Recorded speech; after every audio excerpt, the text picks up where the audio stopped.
He found me in his bed with his sons pressed close on either side.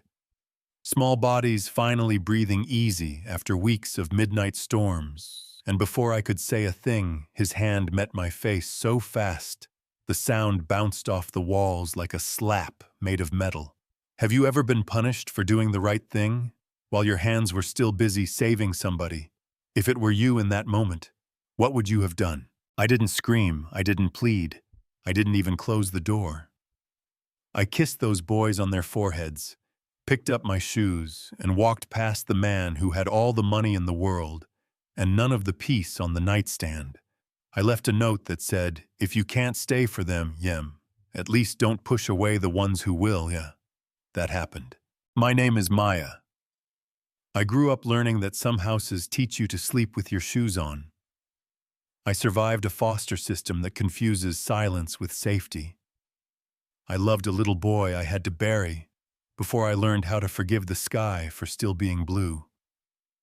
I'm not a therapist on paper, I'm the one on the floor at 2 a.m. humming, while a kid waits for the dark to blink first. I'm the one who stays, you know what I mean. I took a city bus to the community center where I teach writing to girls who've heard every version of "you're too much, too loud, too broken." I erased crooked letters off a whiteboard, pressed a cold paper towel to my cheek in the bathroom, and promised myself I wouldn't cry in a stall again. A cup of vending machine coffee warmed my hands more than my throat, and I told myself what I tell every kid who trusts me with their story. You're not crazy, this is hard. Across town, the house I left discovered a new sound, silence that wasn't fear. The twins, Ethan and Eli, slept, not drugged, not worn out from crying, just asleep like kids are meant to be. The man I walked past stood above them, with his mouth half open, like he'd seen a miracle and didn't know the right prayer. He found my note, read it twice, then again, and for the first time in a long time, he felt the cost of control. Shame is heavy in a quiet room. You want the big apology, the flowers and the kneel. Life rarely arrives with a string section. He came to the community center the next afternoon while I was collecting notebooks. His polished shoes sounded wrong on that cracked linoleum. The girls glanced at me like they were my bodyguards. "I need to talk to you," he said. "I was wrong. I judged you. I put my hands on you. I will regret it for the rest of my life." He didn't list excuses. He didn't cry. He just stood there holding a sentence like a fragile box. I told him the truth as simple as I could. You don't get to walk back in because you finally realized I was telling the truth. If I come back, it's on my terms, and I had terms. No cameras in children's rooms. Dinner at a table with you sitting there and your phone somewhere else. House rules written with the boys, not for them. Therapy kept like church on Sundays. And one more, if that hand ever rises in anger again, I'm gone, no second. Goodbye, do you think that's fair or too much? He nodded like a man who had run out of other choices and finally found the right one. I came back at sunrise. The iron gates opened like a question. The butler blinked like he'd seen a ghost, who knew where the silverware went. And then I heard the sound. I waited for little feet thundering down the stairs. Eli launched himself into my arms. Ethan hung back with a sketchbook and the shy smile kids wear when they want to trust you and are afraid it might not stick. "We made a welcome back sign," he mumbled. It looked like a spaceship with a heart over it, and it was perfect. We sat at the kitchen table and wrote rules in crayon on printer paper. Always knock, no yelling. Near bedtime. Ask for hugs. Pancakes on Sundays. One story before lights out, I added 2 lines. Listen, first, apologize when you're wrong, he added. 1, make space for forgiveness, even when it's hard. We taped it to the fridge with 2 magnets shaped like suns, a contract in primary colors, a family drawn before it was fully lived. The next weeks were practice like teaching hands to braid, when they've only signed checks. He read bedtime stories, and the boys corrected his voices, and he laughed at himself. Without embarrassment, we burned the first batch of pancakes and ate them anyway. Because syrup is generous, I taught him how to sit with a kid who can't settle without offering a solution every 30 seconds. Presence is a muscle. We trained it together, one awkward rep at a time. Then the phone call came that tried to undo all of it. The maternal grandparents, elegant and angry, filed for temporary guardianship. Unfit father, unstable home, an unqualified stranger raising their grandsons. It is astonishing how fast a courthouse can make you feel like a suspect. We sat under fluorescent lights that make everyone look guilty and waited for a name to be called that would decide where two small boys slept across from us. She wore pearls like armor. He tapped a cane like a metronome for judgment. They did not look at me like refusal could erase me. Courtrooms prefer bullet points, but I brought a story. I told the judge that when I arrived, the boys spoke only to each other, slept in jumpy pieces, trusted nobody, not even themselves. I told her I stayed through the screaming and the quiet. I stayed when it was messy and when it was boring. I stayed because leaving teaches a lesson.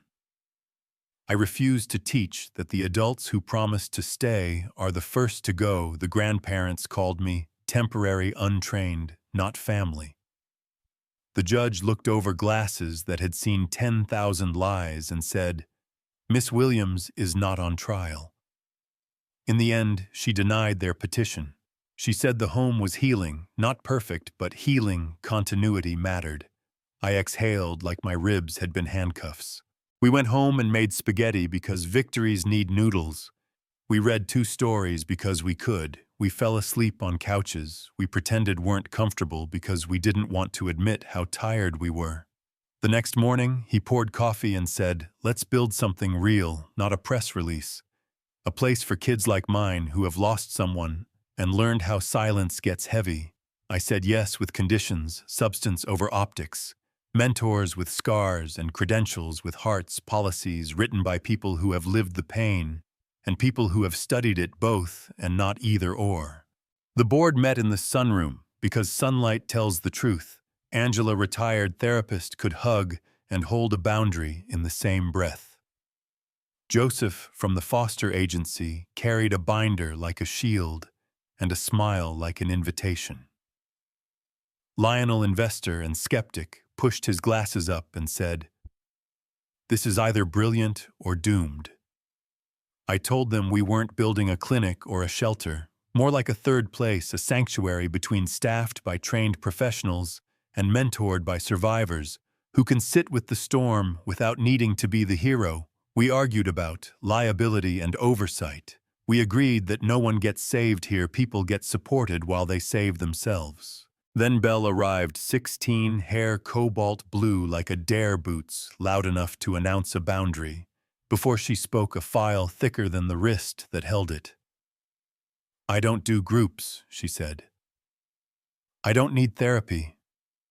I don't trust anyone who smiles with all their teeth." I didn't give her a pep talk. I sat beside her at the art table and drew badly until she said, "You're wasting paper," I said. "I used to be the kid nobody knew what to do with." She didn't smile, but she loosened the death grip on her pencil by half an inch, which is how trust enters a room. She laughed on day 3 in a card game with the twins, and I pretended I didn't hear it because joy is shy. It was starting to feel like our little world could hold, and then the floor tilted. Stick around because what happened next will blow your mind. A local blog ran a piece implying our center was sloppy and sentimental, anonymous sources whispering about credentials and corners cut. Then the agency called about Belle's placement. They had a file with the wrong social worker, an old stamp from a printer nobody used anymore, a document that made it look like we had forged her intake, one paper that could shut us down and call it due diligence. My throat went cold, not a mistake, a plant.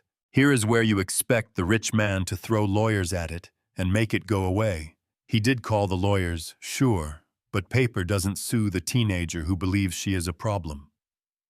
I asked Belle if we could tell her story on our terms, public only with her consent, private. If she wanted quiet, we will not let anyone use your life without your permission. She stared at me a long time and said, "You told me I wasn't too much, that I was just right, then let them see me, so we did. No lights, no glamour, just a microphone in a cramped room, and a girl who paints birds. Because she almost forgot she had wings, she said her name and the number of homes and the labels that stuck like burrs, she said. What it meant for someone to stay without trying to own her. The cameras flashed like weather, and the internet did what the internet does. Someone posted her juvenile record? Someone called me a fraud with empathy. A columnist wrote that charity cannot replace training. Do you think that's fair or lazy? We tightened policies, brought in an external audit, ran background checks like the alphabet, we documented what we already did, and promised to do more of it. Donors called to ask if we were okay. One letter arrived without a return address. You saved my daughter when I couldn't thank you. I folded it and tucked it beside the note I'd left on the nightstand that first night, not as a trophy, as a compass. The agency concluded the file had been tampered with outside our system. Our records were clean. The smear did its damage, but not the kind it aimed for. It made us braver.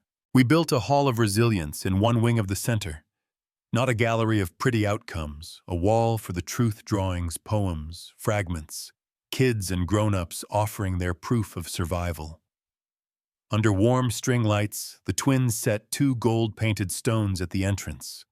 One labeled brave, one labeled stays. People cried with their whole bodies, and nobody apologized for it. The room felt like a church that remembered why it opened. Life didn't slow down for our feelings.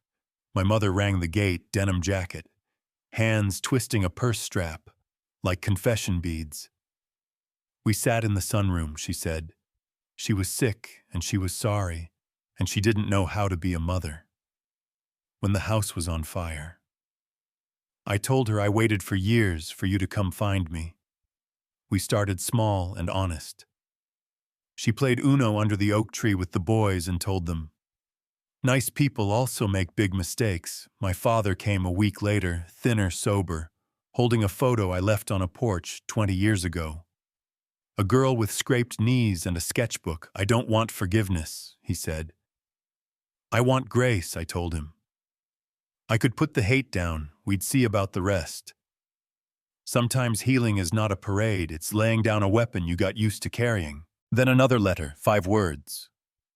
"She's not who you think," fear in block print. He asked me at dinner if I'd ever used another name. I told him I took my grandmother's when I turned 18, because survival gives you the right to rename yourself. I watched his face decide whether to become the man who slapped me or the man who stays. He reached for my hand and chose presence. "Your past makes you powerful, not dangerous," he said. We planted a rose root beside a little sapling in the garden. 2 stems sharing soil, a promise to tend every week, rain or shine. You can call it corny, I call it practice. We opened a second site on a quiet street where daisies lived in coffee tins, and kids painted a banner that said, "Hope grows here." Belle gave her first talk at a youth panel and didn't need me to hold her hand, though I held it anyway until she squeezed back once and let go. A professor asked to bring our Hall of Resilience to a campus where future social workers think they already know what pain looks like on paper. We said yes and wrote a training that starts with consent and ends with community, both and not either or. You're wondering about him, the man who made the worst choice in 1 second. He is not redeemed by a ring. He is not excused by a tear. He asked me to marry him in the sunroom, while kids' drawings leaned against windows and brownies overbaked. Because the timer didn't go off. He didn't kneel, he said.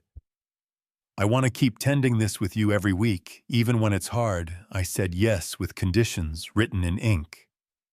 "You do your own work, you don't make me your redemption arc." We don't sell a fairy tale that makes other women stay in danger. We tell the truth, we keep the policies, we stay accountable to the smallest person in the room. We taped that to the fridge too. One more thing before we land. The boys Ethan and Eli. The reason the whole story exists, Ethan reads to his brother with voices better than any grown-up. Eli insists broccoli is acceptable if disguised as a dinosaur. They still wake up scared. Sometimes healing is not the absence of storms.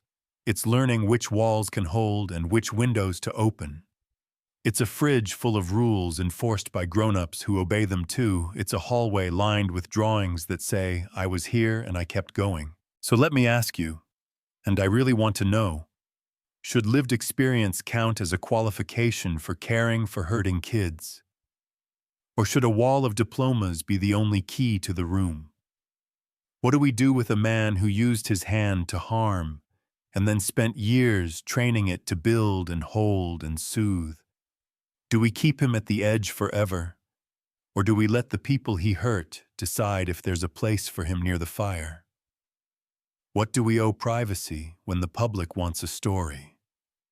What do we owe truth when silence feels safer if it were you? What would you have done? We call our practice kintsugi for a reason, not the glitter version, the slow lacquer that cures over time the patience to honor breaks instead of hiding them. The belief that something repaired can be stronger and more valuable because the mending is visible. That's this house, that's the center, that's the kids, that's me. I am not what happened to me, I am what I do next. And what I do is stay. And here is the part that might start a fight in the comments. Because it should, the system that decides where children sleep is built out of paperwork and people, and both can be manipulated. Empathy can become exploitation if it isn't matched with structure. Credentials can become cruelty. If they forget the person in front of them, forgiveness without accountability is permission. Accountability without the possibility of change is a sentence we have to live between those messy and honest, with rules written in crayon and policies written in ink. Stick around for the next chapter, because I want to show you how a hallway of drawings changed the way a room full of professionals wrote their guidelines, how a teenager with blue hair taught a university class, what voice can do when it finally believes it matters. But for now, I want to hear from you, really. Tell me where you're watching from. Tell me if you think I was right to go public with Belle's story, or if you'd have kept it quiet and fought behind closed doors. Me, if a man who once did harm can earn his way back into a family, if the people he hurt decide there's space, tell me a rule you would add to our fridge that would make a child feel safer tonight. And if you lived through a system that made you feel like a case number, say so we make better rules when we listen to the people who survived the old ones. If this story put a stone in your throat, press like so it tells the algorithm that staying matters. Subscribe if you want more stories, told the way life actually happens, messy and brave, and drop your take in the comments. I'll be there with my terrible vending machine coffee, reading every word and adding your rule to the fridge.